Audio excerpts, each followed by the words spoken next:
प्रणाम यमदेव। प्रणाम करने वाले को आशीर्वाद देने की रीत है, किंतु मैं आपको क्या आशीर्वाद दूं हनुमान? सारे आशीर्वाद तो आपने प्राप्त कर लिए हैं। बस आशा करता हूं कि आप उन आशीर्वादों का अनुचित प्रयोग न करें। शक्ति होती ही इसलिए है जो समय पड़ने पर काम आए, और मेरी दृष्टि में मैंने कभी भी किसी निर्बल को नहीं सताया, किसी के साथ अन्याय नहीं किया, बस अपना धर्म निभाया जो है मेरे प्रभु और उनके परिवार की रक्षा करना। यदि मेरे प्रभु और उनके परिवार पर कोई संकट आएगा तो फिर मुझे मेरी शक्तियों का प्रयोग करने का पूर्ण अधिकार है। यदि मेरी भक्ति आपको अपराध लगी है तो वो भी स्वीकार है मुझे। हनुमान, तुम स्वयं जानते हो, मैं या ये यमदूत तो क्या, तीनों लोक में ऐसा कोई भी नहीं तुम्हारा कोई अहित कर पाएगा। और जिन्होंने तुम्हें शक्तियां दी तो तुम उन्हीं के विरुद्ध खड़े हो जाओगे, तो ये तो कृतघ्नता होगी ना। तुम्हारी भक्ति उचित है, पर उसके लिए पूरी सृष्टि का संतुलन बिगाड़ देने का अधिकार तुम्हें कैसे मिल जाता है?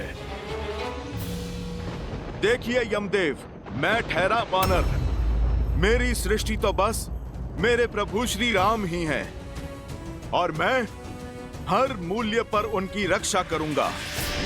आप यदि जानते हैं मेरी शक्ति तो फिर मेरा आग्रह मानते क्यों नहीं? आप लौट जाइए। मैं ये नहीं चाहता कि मैं किसी का अनादर करूं। अयोध्या की सीमा छोड़कर बाकी पूरी पृथ्वी है आपके पास। आपको अपनी सृष्टि का संचालन जैसे करना है आप कीजिए, कौन रोकता है आपको? बस इस अयोध्या में ये हनुमान आपकी नहीं चलने देगा।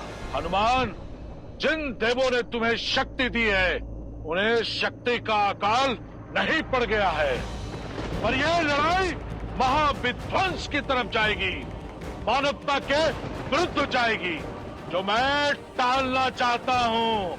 तो टाल दीजिए ना, आप अयोध्या को छोड़ दीजिए, संकट चला जाएगा, संकट टल जाएगा। ये ठीक नहीं है हनुमान। मेरे लिए बस वही ठीक है जो मेरे प्रभु श्री राम के लिए ठीक है। तुमने कोई मार्ग नहीं छोड़ा हनुमान। तुम क्या सोचते हो कि काल के मार्ग में आओगे तो काल मार्ग बदल देगा? ये तुम्हारी भूल है, भूल। तो फिर आइए यमराज, अयोध्या की ओर कुदृष्टि डालने की आपकी ये भूल मैं सुधार ही देता हूँ।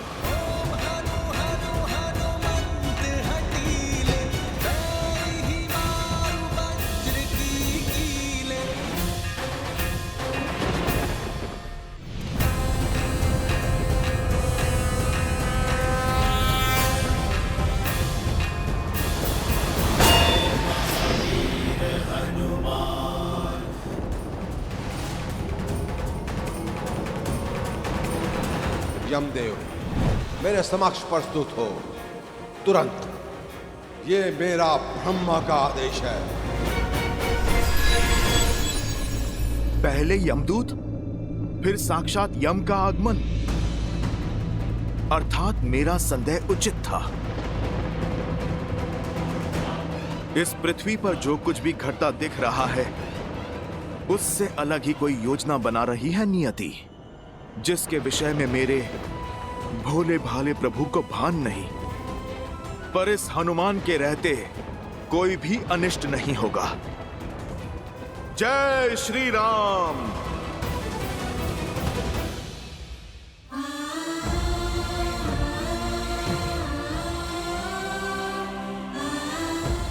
तो ये है वो राम के पुत्र जो धर्म की स्थापना करने के लिए मेरा सामना करने आए थे।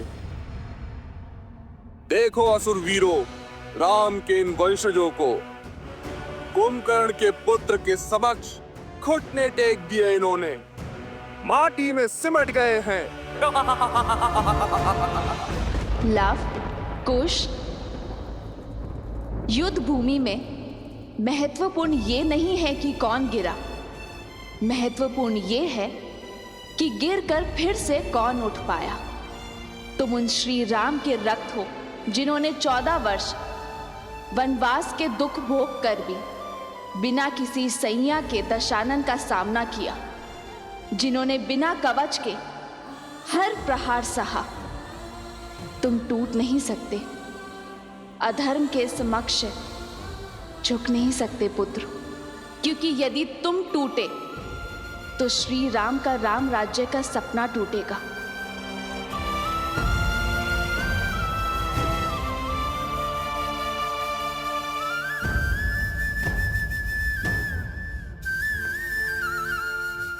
तुम झुके तो रघुकुल का सम्मान और तुम्हारी माता का अभिमान झुकेगा। जो इतने लोग श्री सिया राम में विश्वास करते हैं, उनका विश्वास टूट जाएगा। उठो पुत्रों। तुम दोनों केवल रघुवंश के अंश नहीं हो, धर्म के पथिक भी हो। और ये यात्रा केवल भ्रमण नहीं, यह अध्ययन है, संसार का भी और स्वयं का भी। क्योंकि जो स्वयं पर विजय पा लेता है,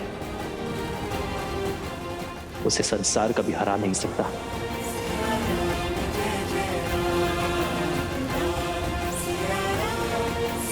माता, माता,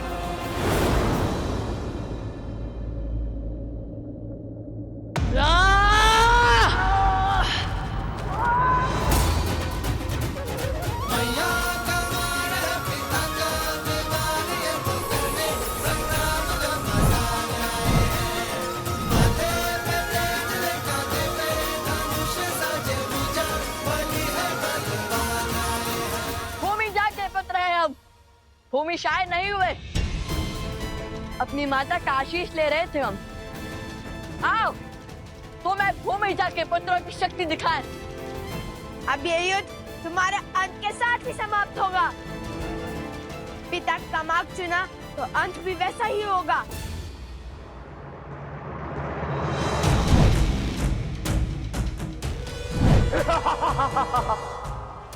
जय श्री राम, जय श्री राम।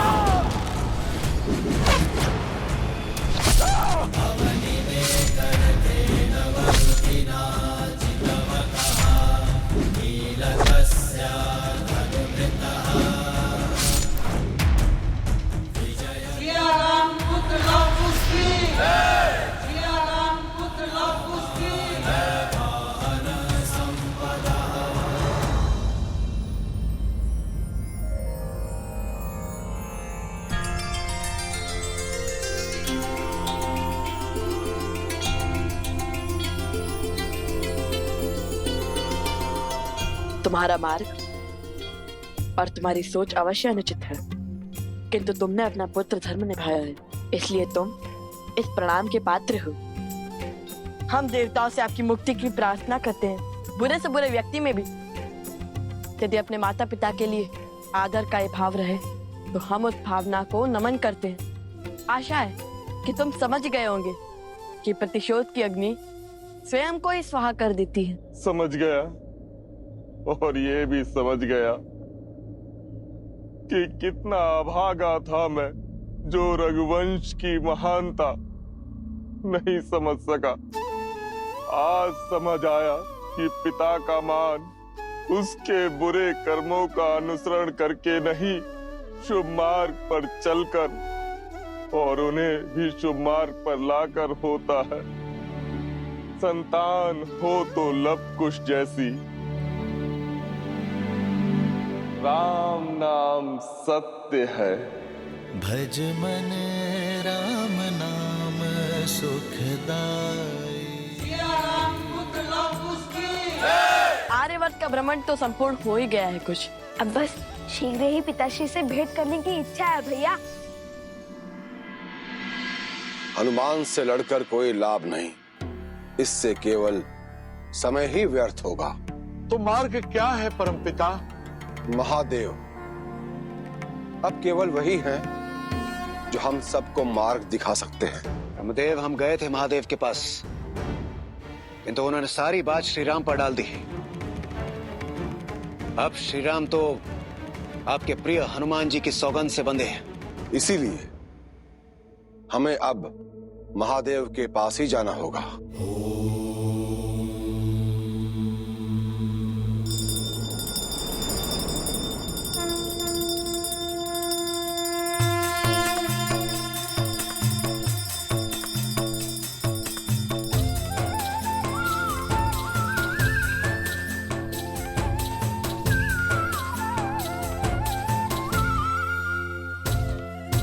नमामि शम्भुं पुरुषं पुराणं नमामि सर्वज्ञं पारभावं नमामि रुद्रं प्रभुं शयन्तं नमामि शर्वं शिरसा नमामि नमामि शम्भुं पुरुषं पुराणं नमामि सर्वज्ञं पारभावम् ॐ नमः शिवाय। हर हर महादेव।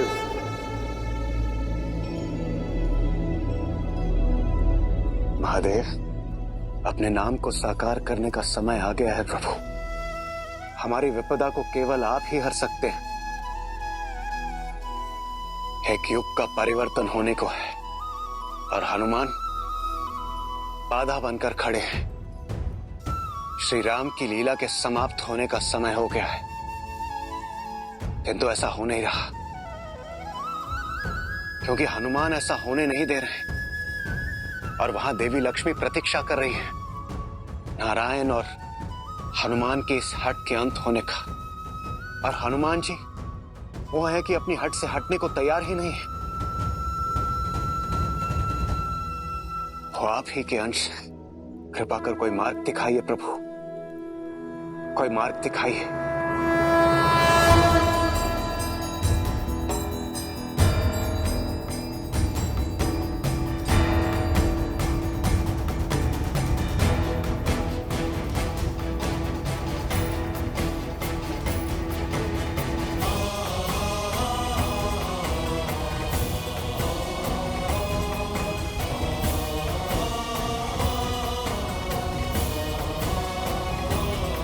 आदर्श और मर्यादा की है ये कथा महापावनम।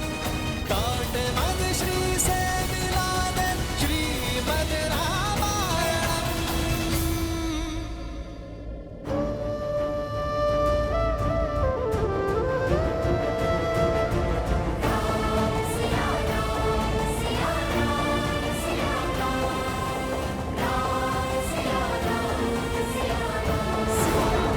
सीते,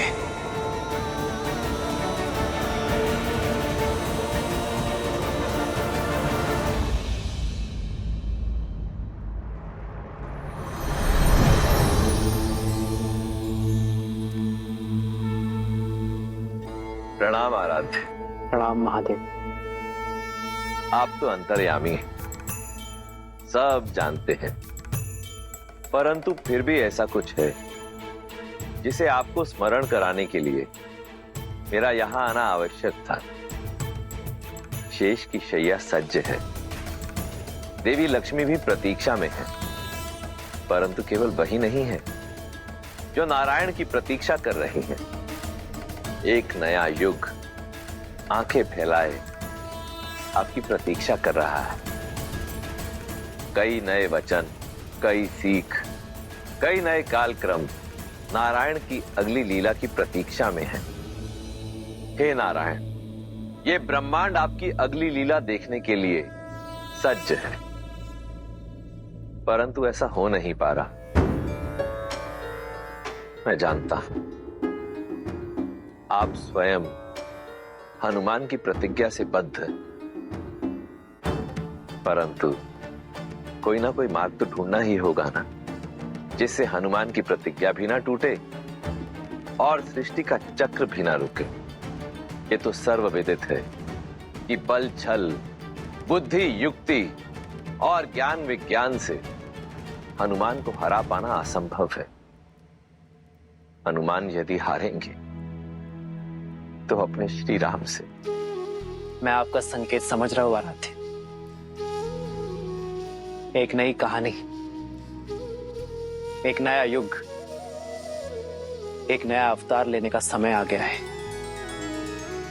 किंतु समस्या ये है कि इस बार बाधा कोई असुर या आसुरी शक्ति नहीं, बाधा एक भक्त है। बाधा कोई छल या पाप नहीं, एक भक्त का असीम प्रेम है। महादेव, इस संसार में युगों युगों तक जब भी एक सच्चे भक्त का नाम लिया जाएगा, तब सर्वप्रथम हनुमान का नाम लिया जाएगा। जिस जिसके मन में मेरा नाम बसेगा, मेरा हनुमान उसकी रक्षा करने के लिए सच होगा। और जब जब राम का नाम लिया जाएगा, हनुमान का नाम स्वयं उसके साथ जुड़ जाएगा। राम नाम की 108 माला पूर्ण करने का पुण्य एक भक्त को केवल हनुमान का नाम लेके ही मिल जाएगा।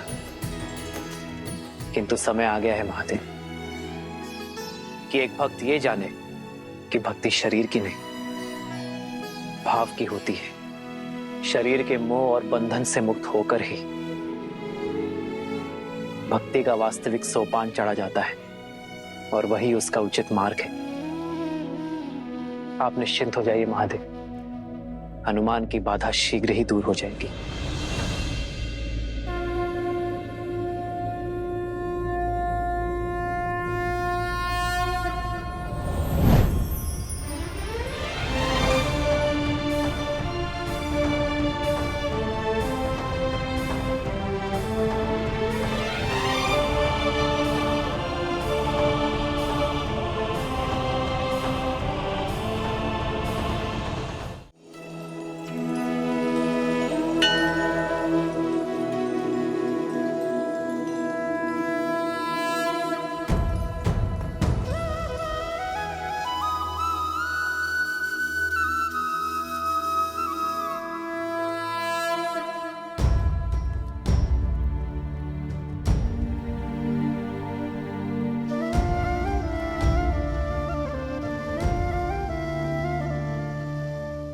जन्म जन्म का है ये संगम, राम रतन सीता वैभव। ये मुद्रिका नहीं है सीते, हमारे प्रेम, हमारे वियोग, हमारे मिलन और हमारे संबंध की स्मृति। और आज मुझे इसे स्वयं से पृथक करना होगा। क्षमा करना सीते, ये आवश्यक है ताकि मैं अपने हनुमान को परम सत्य के ज्ञान की यात्रा पर भेज सकूं। और हनुमान का मुझसे पृथक होना, ये तो स्वयं महादेव की आज्ञा है।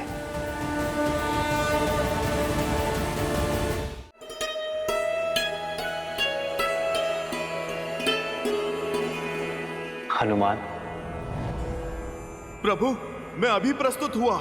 जय श्री राम। श्री गुरु चरण सरोज रज,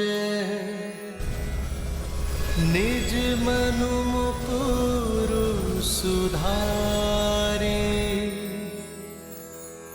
बरनउँ रघुबर बिमल जसु, प्रभु, सेवक प्रस्तुत है। जो दायक फल चारे।